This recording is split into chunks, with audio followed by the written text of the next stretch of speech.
अगर मैं बात करूँ स्विच का, तो जब भी मैं बात करूँ कि लोकल एरिया नेटवर्क में, मैं बोल रहा हूँ ना कि बहुत सारी केबल को आपने आपस में जोड़ दिया है, लेकिन इस सभी को जोड़ने के लिए आप लोग आपस में जोड़ोगे कैसे? उसके लिए आपको एक डिवाइस चाहिए रहेगा।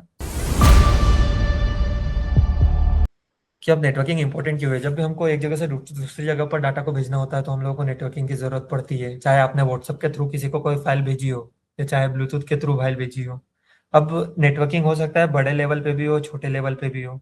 जब हम लोग उसी को छोटे लेवल पे करते हैं कि मैंने अपने वाईफाई से अपना वो कुछ भी कनेक्ट कर लिया है, लेकिन अगर ये भी हो सकता है कि मैं ब्लूटूथ ऑन करके मेरा ब्लूटूथ स्पीकर कनेक्ट करूँ, मैं उसमें गाने चला रहा हूँ, ब्लूटूथ से फाइल शेयर कर रहा हूँ। तो आपने ये सारी चीजें आपने आपस में कनेक्ट कर ली, आपने स्मार्ट वॉच कनेक्ट कर ली ब्लूटूथ के थ्रू, वाईफाई के थ्रू। तो सारी चीजों से आपका एक छोटा सा नेटवर्क बन चुका है वहीं के वहीं, यहाँ पर चीजें एक दूसरे को आप ट्रांसफर कर पा रहे हो। आप गाना अपने फोन से ब्लूटूथ तक पहुंचा पा रहे हो। आप हो सकता है कि एक फाइल एक जगह से दूसरी जगह पर पहुंचा पा रहे हो ब्लूटूथ की मदद से। तो ये छोटा सा नेटवर्क बना है, इसको बोलते हैं हम लोग पर्सनल एरिया नेटवर्क। जब आपने एट्थ या नाइन्थ में कभी पढ़ा हो पेन, लेन, वेन और मैन के बारे में, तो ये सारी चीज़ें क्या होती है, प्रिपरेशन के लिए पीपीटी मिलेगी सर। हाँ बिल्कुल मिलेगी, लेकिन ये बहुत ही बेसिक सी पीपीटी है। आपको उसके नोट्स मिल जाएंगे इन डिटेलिंग में, don't worry about it. So notes वगैरह सब कुछ आपको मिल जाएंगे इन चीज़ों के, लेकिन ये तो बहुत ही बेसिक सी पीपीटी है कि सिर्फ एक विजुअल चलना चाहिए स्क्रीन पर। बाकी आप लोग अगर जो बोल रहा हूँ उस बातों पे फोकस करोगे तो काफ़ी है वो चीज़ें। सिर्फ सुनना है, कुछ याद करने जैसा कुछ नहीं है। सिर्फ सुनो तो समझ में आ जाएगी चीज़ें। तो मैंने ये बताया पर्सनल एरिया नेटवर्क, कि अभी आप आपस में दूसरे की चीज़ों से कनेक्टेड हो, डाटा ट्रांसफर कर रहे हो, तो पर्सनल एरिया नेटवर्क है। उसी की बात करूँ कि आपने पूरे एक मोहल्ले को अपनी पर्सनल केबल से कनेक्ट कर दिया है, तो अब आप किसी को भी कुछ भी भेज पा रहे हो अपने मोहल्ले के अंदर और वापस उसको ले पा रहे हो। तो ये बन गया है एक लोकल एरिया नेटवर्क, जिसको आपने लोकली एक कुछ बिछा लिया है। इसी को मैं बोलूँ कि आपने पूरी सिटी को आपस में पूरी केबलें बिछा दी है खुद से। तो आपने क्या किया है कि उस पूरी सिटी को इनेबल कर दिया कि वो सिटी के अंदर ही एक दूसरे से डाटा ट्रांसफर कर पा रहे हैं। इसी को बोलते हैं हम लोग मेट्रोपॉलिटन एरिया नेटवर्क। लेकिन अगर मैं बात करूं कि हमने सारी कंट्रीज को आपस में जोड़ दिया ऐसे ही केबल की मदद से, तो हम लोग ऑल ओवर द वर्ल्ड हम ये सारी चीजें ट्रांसफर एक दूसरे को कर पा रहे हैं। ये होता है वाइड एरिया नेटवर्क। अभी जो मैंने बात बोली इसको एक बार ध्यान से समझना कि अभी चीजें काम कैसे कर रही है। अभी मैंने बताया कि आप पूरे विश्व में किसी को भी एक दूसरी जगह से दूसरी जगह पर फाइल भेज पा रहे हो। तो ये चीजें काम कैसे कर रही है? तो ये जितने भी आईएसपीज हैं, इन सभी ने अपनी केबल ऐसे ही ऑल ओवर द इंडिया बिछाए रखी है, और उसी में डाटा हम लोग जो डलवाते हैं, इसका मतलब है कि हम लोगों से इनसे ये परमिशन ले रहे हैं कि हम लोग इसके थ्रू डाटा भेज पाए। तो आपको ये तो समझ में आ गया होगा कि ये लोग आपको सिर्फ उस इंटरनेट से जोड़ने के लिए पैसा ले रहे हैं। अगर मैं इंटरनेट की बात करूँ तो ये पूरी दुनिया में सबके लिए फ्री ही है। इंटरनेट कोई ऐसी चीज नहीं है जिसके लिए पे किया जाए। लेकिन उस इंटरनेट से जुड़ने के लिए आपको कुछ आईएसपीज को पैसे देने होते हैं। अब वो लोग पैसे लेते क्यों हैं, किन्होंने उनको इसका हक दिया है कि सिर्फ एयरटेल या आइडिया जैसी चीज जो सिम्स है या जो नेटवर्क प्रोवाइडर है सिर्फ यही नेटवर्क को दे पाए? ऐसा हो कैसे रहा है? हम लोग ये सारी चीजों पे भी बात करेंगे। और सिर्फ यही क्यों कर सकते हैं, कि हम क्यों नहीं कर सकते ये सारी चीजें, हम लोग उस पर भी बात करेंगे। ठीक है। तो अभी के लिए इतना समझ में आ गया कि ये क्या चीजें और कैसे काम कर रही है सभी। ठीक है, तो ये सारी चीजें तो मैंने अभी बता ही दिया आप लोगों को सभी को, कि ये अगर हम प्रिंटर वगैरह ऑफलाइन मोड पे कनेक्ट कर रहे हैं तो वो चीज़ों पे भी हम लोग एक तरीके से डाटा ही ट्रांसफर कर रहे हैं। तो यही सारी चीज़ें हैं। ठीक है। तो अब हम लोग थोड़ा सा आगे बढ़ते हैं कि टाइप्स ऑफ नेटवर्क पे। ये मैंने अभी थोड़ी देर पहले बताया सभी को कि लेन, वेन, मेन और पेन होती क्या है। यहाँ पे पर्सनल एरिया नेटवर्क है जो मिसिंग है।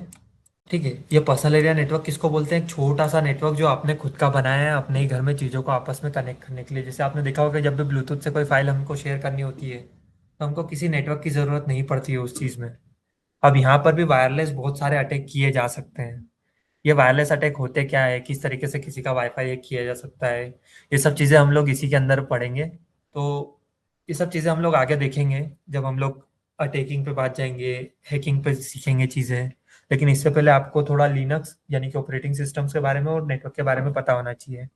वरना जब भी मैं आपसे कहूँगा कि आपको पैकेट कैप्चर करने हैं या कुछ भी चीज़ें करनी हो, तो आपको अगर उसका वर्क फंक्शन नहीं पता होगा कि ये काम कैसे कर रही है, तो आप बीच में कोई सा भी अटैक हो, चाहे man in the middle attack हो, चाहे डी ऑथेंटिकेशन का अटैक हो, कोई भी आप लोग नहीं परफॉर्म कर पाओगे। तो प्लीज ध्यान से समझिएगा ये चीजें कि काम कैसे कर रही है। ऐसे ही मैंने लेन का बताया अभी कि जैसे वो पूरी स्कूल को एक दूसरे से केबल से जोड़ दिया तो सारे कंप्यूटर या प्रिंटर हो गए या आपस में कम्युनिकेट कर पा रहे हैं। हमने इधर प्रिंटर दबाया, उधर प्रिंट हो गई। तो ये सारा जो जितने भी इंस्ट्रक्शंस जा रहे हैं इधर से उधर, वो सारी चीजें मेट्रोपॉलिटन एरिया नेटवर्क, जहाँ पे सिटी लेवल की बात करते हैं, एक सिटी को दूसरे सिटी से जोड़ना। वही इंटरनेट को लार्ज एरिया में बात करें तो वाइड एरिया नेटवर्क की बात होगी। और जितने भी सर्विस प्रोवाइडर्स है वो यही काम करते हैं। जो फाइबर ऑप्टिक केबल बताई मैंने, जो समुद्र में बिछी हुई होती है। और आजकल तो वायरलेस भी डाटा ट्रांसफर होने लग गया है, जिसमें हम लोग क्या करते हैं कि वायरलेसली चीज़ें ट्रांसफर करते हैं एक दूसरे से दूसरी जगह पर रेडियो वेव के थ्रू। तो ये क्या क्या वेव्स होती है, ये रेस काम कैसे करती है, ये सब हम लोग आगे पढ़ने का ट्राई करेंगे अगर हम कभी नेटवर्किंग को और डीप में समझेंगे। लेकिन हमें अभी उतना ज़्यादा ज़रूरत नहीं है, हमें सिर्फ रेडियो वेव तक पढ़ना है। बाकी ये सारी वेव्स कैसे काम करती है, गामा रे, एक्सरे। अभी एक्सरे तो हॉस्पिटल्स वगैरह में भी बहुत यूज़ होता है, लेकिन इसके अलावा भी हम लोग उसे इधर यूज़ नहीं कर पा रहे, क्योंकि बहुत सी चीज़ें क्या होती है कि अफेक्ट करती है चीज़ों को, लेकिन रेडियो वेव ऐसी है कि जो बहुत ही नेग्लिजिबल अफेक्ट करती है, इसलिए हम लोग उसको ट्रांसमिशन में यूज़ ले पाते हैं। तो अब लोग कुछ नेटवर्क डिवाइसेस की बात करते हैं, ये सारे नेटवर्क डिवाइसेस क्या काम आते हैं, कब किस नेटवर्क डिवाइस को एक्सप्लोर करना ज़्यादा यूजफुल रहता है। तो सबसे पहले हम लोग बात करते हैं राउटर की। तो जब भी हम लोग बात करते हैं कि जब भी हमको डिफरेंट टाइप के नेटवर्क्स को आपस में कनेक्ट करना होता है, तो हम लोग इस राउटर का यूज़ करते हैं। अगर मैं बात करूँ स्विच का, तो जब भी मैं बात करूँ कि लोकल एरिया नेटवर्क में, मैं बोल रहा हूँ ना कि बहुत सारी केबल को आपने आपस में जोड़ दिया है, लेकिन इस सभी को जोड़ने के लिए आप लोग आपस में जोड़ोगे कैसे, उसके लिए आपको एक डिवाइस चाहिए रहेगा, जिस डिवाइस को हम लोग बोलते हैं स्विच। ठीक है। इन सभी नेटवर्क डिवाइसेस की अपनी अपनी फंक्शनलिटी होती है, क्या काम आती है ये मैं आगे बताऊंगा। लेकिन अभी सिर्फ इतना ध्यान रखो कि हाँ, इस टाइप की कुछ चीज़ें होती है।